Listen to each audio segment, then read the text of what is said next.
big is good. And don't worry about all this antitrust stuff. And let's sunset all these provisions. We want big firms delivering low prices. And like that has come to bite us so hard. That was the wrong economic philosophy. And we're just suffering underneath it right now.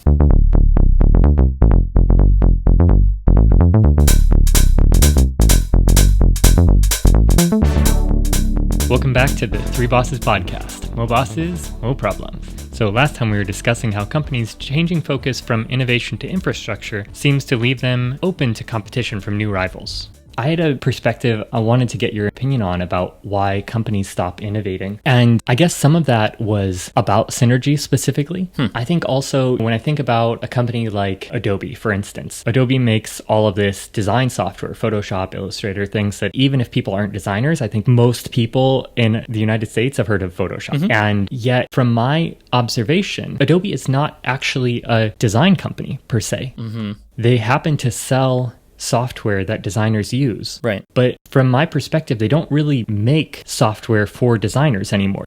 They acquired a bunch of software at one point. They bought a bunch of companies. They tried to buy Figma last year, which is a new design software that a lot of designers really like. And they just stop competing. Right. But that's not to say that they're not working. They're definitely making things. It's just that the things that they're making are not design software. The things that they're making are installers. Right. So now instead of every piece of software having its own installation script and its own copy of every file, which even back in the late 90s, it might be multiple gigabytes, and now it's like 50 gigabytes. I don't actually know. I don't have Photoshop, but the next piece of software also had a lot of the same underlying functionality, like how do we draw a window? Where's our uninstall file? Where does our help documents point to? And as companies have more products, they start getting incentivized to invest more in these infrastructure systems, like one installer for Adobe's cloud that installs any of their pieces of software. Sure. And they have the same thing with Microsoft Office, for instance. Well, that was when they got to this kind of synergy point. It stopped being about the new features in Microsoft Word, and it started being about everything was universal. It's AI automation in Office. You have your spreadsheet everywhere. So what a lot of people see as innovation is really intense development on one product, trying to make one specific thing a lot better. And a lot of times, I think the more products you have as a company, the more you are incentivized to either support all of them, and it's a great feature. So we want it everywhere. That makes sense. But also to try and reduce the complexity and create systems so you can have one team working on an install package versus having each software team work on their own installer and their own uninstaller. Yeah, I think you're right that to some extent, big companies do innovate, but they're not innovating in ways that the end user consumer sees. So they're innovating in ways that the shareholder sees. Totally. You know, they're enhancing their product suite, or they're bundling features together to increase the number of buyers for their bundles, as opposed to like for an individual piece of software. Or they're coming up with cloud strategies that are going to last them into the next decade to port and move over the features that users needed for sure that used to be locally hosted onto the cloud now. Or they're increasing B2B sales or enterprise sales, or sometimes they just have to do business stuff like stock buybacks, cost-cutting measures, or offshoring, or layoffs, or whatever. They are working really hard, like you said, and they are sometimes innovating in the sense of creating new strategies that haven't been tried before in that sector. But those things that they're doing aren't delivering value to the end user. So there's this perception that they're not innovating. I would say that really is synergy by my definition of trying to find ways to maximize your output and leverage common resources. But I wonder, does that focus on synergy and innovating for the shareholder ultimately lead to new products coming in that take over their market share? Yes. Yeah. And if they're lucky, they can acquire those new products. Sure. Right. And that's why acquisition makes so much sense. It's not only to eliminate a threat, it's actually to like enhance the existing business. It's interesting though, because that then leads to monopolies, which at least American society has said, you know, we don't really approve of this. Right. Yeah, we don't approve, but we let it happen anyway. You know, like there's so many marketplaces that are either monopolies or duopolies or oligopolies. Sure. I don't know when, somewhere around the 70s, we became economically comfortable with oligopoly. There was this idea in the 70s, I think it goes back to Robert Bork and like that sort of cohort of big is good.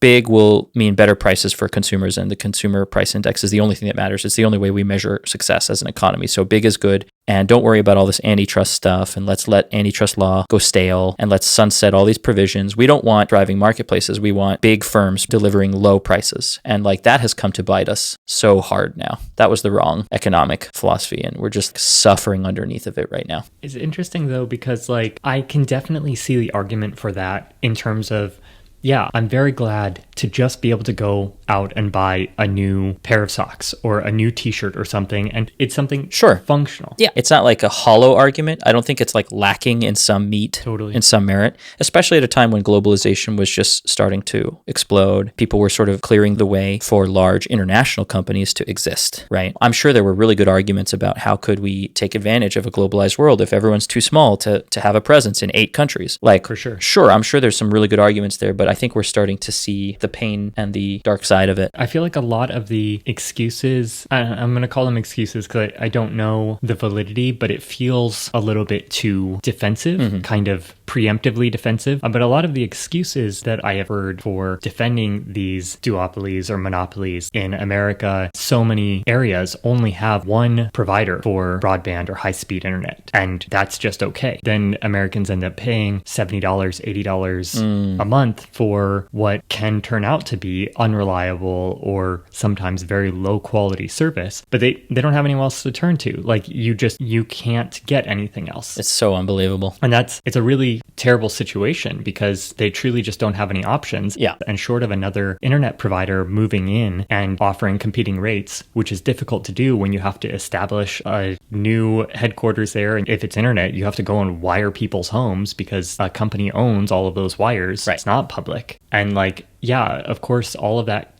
cost investment at one point, but I think, the American people have already paid for that infrastructure, right, and are now trapped because some company's name is on it. Yeah. And it was like, yeah, but this was paid for by generations past. It's over. That's the really harmful thing about scale, is that when you're dealing with critical infrastructure, you have no incentive to make the individual consumer happy. Totally. They're just like, oh, well, screw you. Your house doesn't get traffic from the World Wide Web. You can't access the internet, which is like almost as important as a utility now. Too bad. Like, we don't care. You're just another small, tiny rounding error in our balance sheet. There's zero incentive to make the individual can get screwed hard. Exactly. The individual, it becomes too small to matter to anybody. Exactly. There's no one out there except for like a class action lawsuit, and those usually don't have enough teeth on them. A multinational can stomach a class action lawsuit every day and twice on Sundays.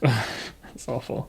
But it's like, it takes a lot of people. And if it's just your house, it's like, well, are you going to pay for the wires? I think American values are very anti-social programs. They're anti-welfare. Everybody should be completely independent, I think, is the American mindset. You should be able to provide for yourself. But we are a society. We depend on each other. I cannot grow my own food. What am I eating tonight? And if I can't produce my own food, I'm dependent on somebody else. And if I can't produce my own electricity, which if I'm busy making food, I definitely can't do that. So the whole notion that we have infrastructure and we have utilities that we're grateful to have, public waste management and clean water and all of these things, no one person can do all of it for themselves. Yeah, it's easy to spend all your time pointing out the problems. And I always ask myself, all right, what's the vision of the future where you can put an upper limit and you can put a ceiling on how big a company is allowed to get for good reasons, right? Totally. And how can you do away with this dependency stuff that you're talking about? Maybe there is this vision where technology allows for a modular set of dependencies that are manageable by an individual household. So if we have really reliable sets of technology that offload a lot of the work for example, electricity, if solar gets to the point where everyone just manage their own solar infrastructure for the most part, there's probably a local expert you still rely on, right? Sure. But picture yourself learning to survive in an RV. A lot of RVers are sort of crypto preppers. They like this idea of being totally self-reliant, right? And so they have their solar panels up front. They still have a backup generator powered by gas. They can shower outside. They have a little extensible shower thing set up. They refill their water. They dump their waste. They're not self-sufficient on the food side, so that, I haven't really put much thought into that. In terms of some of the basics, like the plumbing, water, gas stove, or electric stove, providing power, they're sort of managing the basics on this little spacecraft that they're that they're riding in. And if you can start to expand that kind of self-reliance out into a single family household, it seems doable with some of the green technologies of the future. It's funny that you call it a spaceship that people are on, because just last night I came across this video of this guy making this incredible 3D model of the Millennium Falcon from Star Wars. And he's modeled out the room that Luke and was it Luke and like Chewbacca playing their space chess or whatever. Yeah. So he's modeled out this room. Like, his work was absolutely incredible, and I just got to thinking about it. I was like, this is so appealing. The guy did an incredible job with the lighting and the textures and everything, so it felt very cozy and real and like a place that you just want to be. And it got me thinking about the Disney hotel that was Star Wars themed, and I've heard that it's shut down now, but I can definitely see the appeal. But I also got thinking about it, like, okay, Han Solo spends his life in this ship. He flies around and he's a smuggler. He moves illicit things. Maybe it's medicine, maybe it's food, maybe it's whatever, but it's been ruled as illegal by some organization, or he's not supposed to sell it at that price to those people. Who knows?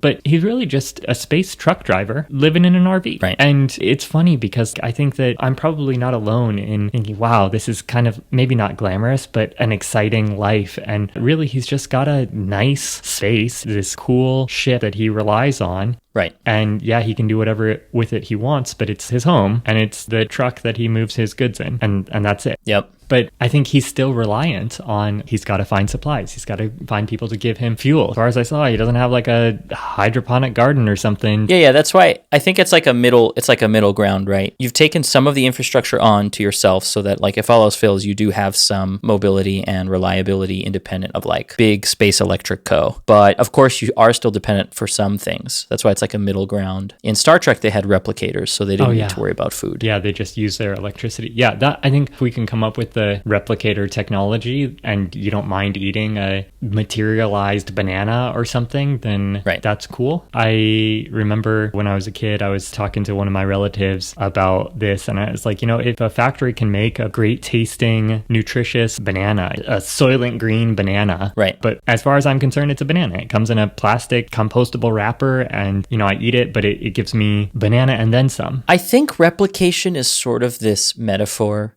for material abundance. Sure. Yeah. Which is sad because we've proven, right, that the world does have enough food to feed everyone. That's definitely what I've read for years. America alone produces. So like we have material abundance, but we haven't figured out distribution and how to resolve political strife that leads to hunger. So I think that's the interesting part, is like one of the insights of the Star Trek universe was not only have we solved our material problems, but we have solved political problems enough that everyone is taken care of, at least at this baseline level. It's Earth as part of the Federation as opposed to the United States and Spain and India. I think that's why that mantra is like so profound, like space is the final frontier, because the frontier we did have to get through in order to get there was the political frontier. Totally. Well, that's profound. And we did it. In Star Trek, we did it. Totally. And so I think that's a great place to end on, is like politics, the current frontier. Yeah. What do we get when we can move past it? Yeah, I think... many things. If we can follow up on this at some point in the future, I think it would be fascinating to talk about resource distribution and what could it mean and how should we approach these types of things, because I think that's maybe the question really is just how hard is it to get food, and what would you do if that wasn't the biggest challenge in your life? Yeah. Awesome. Well, thanks for the chat as always. This was fun. Awesome. I thought we were going to go somewhere completely different, and I'm really happy with this. Thanks for chasing all the tangents with me. I hope that this is some interesting food for thought for people, and if there's reactions or things that other people may be inspired by or come up with in response to this. Sure. I'd love to follow up on some of these topics and hear other people's perspectives. Yeah, totally. And I'm looking forward to the next one already.